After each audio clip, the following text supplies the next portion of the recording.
নমস্কার, কেমন আছেন সবাই? আশা করছি ভালোই আছেন। আমার একটা নতুন ব্লগে আপনাদের স্বাগত। ব্লগটা আশা করি ভালোই লাগবে। আজকে রান্নাঘর থেকে শুরু করছি।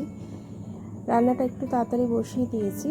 এক জায়গায় যাব বলতে একটু গঙ্গায় যাব। তা সামনেই পয়লা বৈশাখ, তাই একটু গঙ্গায় যাব। গঙ্গার জলও শেষ, একটু স্নানও করব, নিয়েও আসবো। তা মেয়ে বলেছে আজকে একটু বিরিয়ানি খাবে।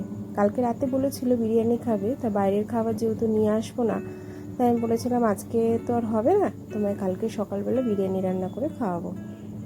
তা একবার করেছিলাম, মোটামুটি হয়েছিল, ঘরের যেমন হয়, বাইরের মতো তো অত সুস্বাদু হয় না। তা ঘরেরটা যেহেতু ফ্রেশ, তাই জন্য ঘরেরই রান্না করে দেবো ওকে। তা বিরিয়ানি এই যে বানাবো করে সব কিছু রেডি করছি। বিরিয়ানি রান্না করে একটু খাটনি, আর রাইস রান্না করতে বেশিক্ষণ লাগে না, ঝটপট হয়ে যায়। তো বিরিয়ানির এই প্রসেসটা করতেই অনেকটা টাইম চলে যায়। তাও ঠিক আছে, বাচ্চা মানুষ খেতে চেয়েছে তাই করে দেবো। তাই একটু তাড়াহুড়ো করেই রান্নাবান্নাগুলো শেষ করব। আমার তো খাবার হয়ে গেছে, মাছের ঝোল আর ভাত, ওর জন্য শুধু বিরিয়ানিটা রান্না করে দেব। তাই ওর জন্য রান্নাটা করে বিরিয়ানিটা বসিয়ে দিয়ে আমরা বেরিয়ে যাব একটু গঙ্গার দিকে, গঙ্গায় স্নান করতে। তা বাড়িতে বিরিয়ানি এই যে বেরেস্তা করব, তার জন্য পেঁয়াজটাও কেটে নিয়েছি। আলুটা সেদ্ধ করিনি, আলুটা একবারে ভেজে নিলাম। আর মাংসটা একটু কষিয়ে আমি প্রেশার কুকারে দিয়ে দেবো, তাহলে একটু চটজলদি হয়ে যাবে। তাই মাংসটা কষিয়ে দিয়ে দেবো, ওই জন্য বেরেস্তাটা আগে করে নিই।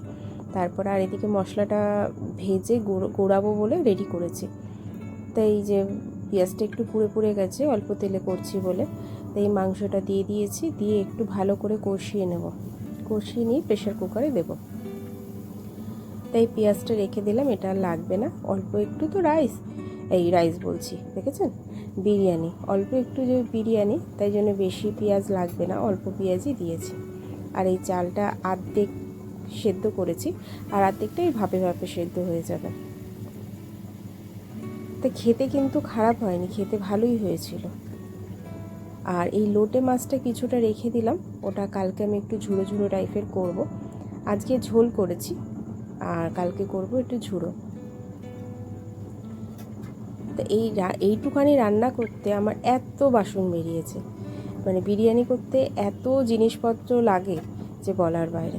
আর এই যে শিলটা দেখছেন, এই শিলটা আমি কিছুদিন আগে কিনে নিয়ে এসেছি। কি সুন্দর না দেখতে, একদম ছোট্ট, আর বেশ হাতে তুললেও অসুবিধা হচ্ছে না, এক হাতে তুলে নিয়ে আসলেও কোনো অসুবিধা হচ্ছে না, বেশ ভালো লাগছে দেখতে। তা আমার শিলটা অনেকটাই বড় ছিল, আগের শিলটা, তো ওটা বাদ দিয়েছি, দিয়ে আমি এই নতুন শিলটা কিনে নিয়ে এসেছি। তাতে মশলাও খুব তাড়াতাড়ি হয়। এই ছোটোখাটো টুকটাক একটু আধটু মশলা, একটু লঙ্কা বাটা করার জন্য এটা নিয়ে এসেছি। তো এই মশলাটা গুঁড়ো করা হয়ে গেছে, গুঁড়ো মানে বেটে নিয়েছি। বেটে নিয়ে এবার সব কিছু মিলিয়ে রেখেছি মশলাটার মধ্যে। এবার ননস্টিকের কড়াইটার মধ্যে ভাবছি বসাবো। তো এবার রেডি করে নিই পুরো বিরিয়ানিটা রেডি করে নিয়ে তারপর ভাপে বসিয়ে দেবো। তাই এদিকে আমার হাজব্যান্ডের সাথে গল্প করছি আর বিরিয়ানিটা রেডি করছি।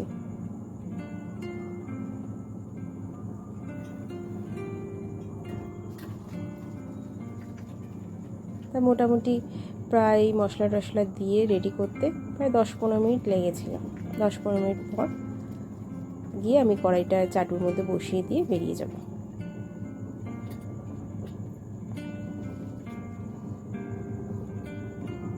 যে বেরেস্তাটা এবার দিচ্ছি, বেরেস্তাটা দিয়ে তারপর আবার মাংসটা দিয়ে দেবো। আর গোলাপ জল ছিল না, যেহেতু কেওড়া জলই দিয়ে দিলাম শুধু।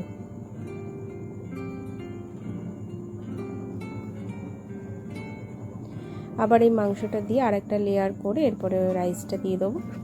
দিয়ে তারপরে আর একটুখানি কেওড়া জল দেবো, দিয়ে একটু মশলা দেবো, দিয়ে ভাপে বসাবো। প্রেশার কুকারে করে নিলে হয় কি, মাংসটা খুব সুন্দর সেদ্ধও হয়ে যায়, একদম নরম হয়ে যায়, আর বেশিক্ষণ লাগেও না। আর গ্যাসের যা সমস্যা চলছে, সব কিছু এখন প্রেশার কুকারে করাটাই আমি মনে করি ভালো। তাতে গ্যাসটাও একটু কম পড়বে, খরচাটাও একটু কম হবে, আবার গ্যাসেরও একটু সমস্যা কম দেখা দেবে। এই মশলাটা দিয়ে দিলাম। এবার এইটুখানি বিরিয়ানি রান্না করতে আমার অবস্থা পুরো খারাপ হয়ে গেল, এতটাই গরম পড়েছে যে বলার বাইরে। তো এই আগুনের সামনে অনেকক্ষণ ধরে দাঁড়িয়ে আছি, যেহেতু আমার মাছ করলাম, ভাত করলাম, একটা তরকারি করলাম নিরামিষ, সেটা করার পর মেয়ের খাবারটা আবার রেডি করছি। অনেকটা টাইম চলে গেছে, অনেকক্ষণ ধরে দাঁড়িয়ে দাঁড়িয়ে কাজ করছি, আর পারছি না। এবার এই বিরিয়ানিটা বসিয়ে ভাবলাম একটু বসবো, তা যেহেতু গঙ্গায় বেরোবো স্নানের জন্য, তার হবে না। তা ঠিক আছে, প্রায় হয়ে গেছে। এবার ঢাকা চাপা দিয়ে আমি বসিয়ে দেবো বিরিয়ানিটা। আর সাইড দিয়ে একটুখানি কেশর আর দুধ এটা গুলিয়ে রেখেছিলাম, ওটাই দিয়ে দিচ্ছি, দিয়ে রেখে দেবো।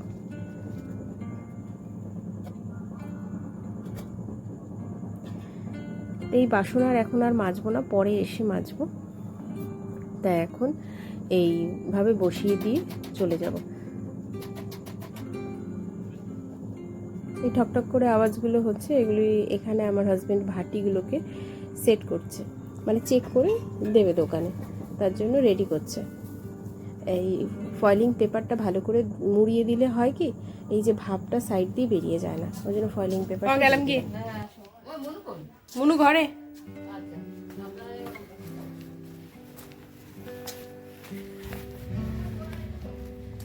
না না লাগবে।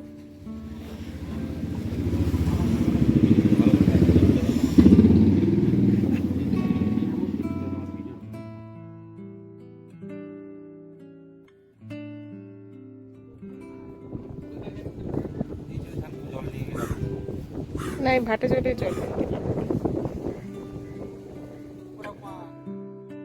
সবে সবে জোয়ার আসছে, তাই জন্য দেখলাম যে জলটা উঠতে একটু দেরি হবে। এখন তো প্রায় কাদা কাদা জল, ততক্ষণে একটুখানি টক আলুর দম খেয়ে আসি। তাই একটু টক আলুর দম খেতে গেলাম আমরা দুজনে মিলে।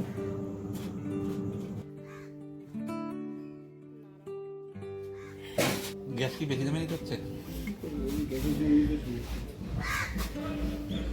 গ্যাসটা মোটামুটি আস্তে আস্তে অ্যাভেলেবেল হচ্ছে।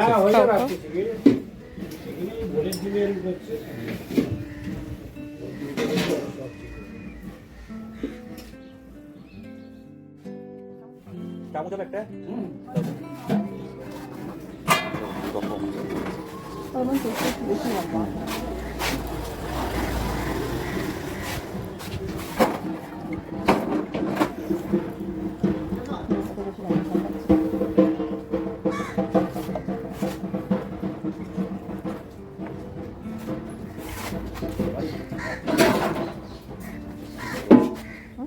গরম।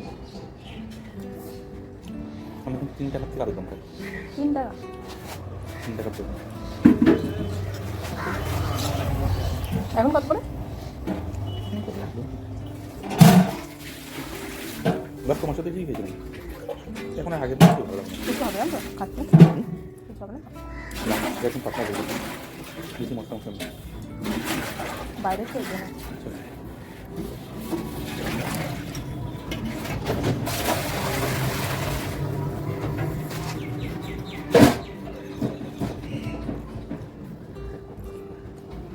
অল্প খেতে দিচ্ছি, তোমার এতে কাটবে। তোমার কামড়ে কাটছে? হ্যাঁ, অসুবিধা হচ্ছে, দেখে যাচ্ছি।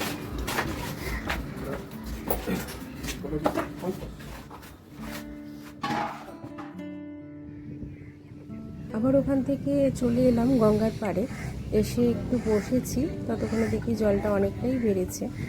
তা এবার গঙ্গার জলগুলো ভরবো ড্রামে, ভরে এবার স্নান করে বাড়ি যাব।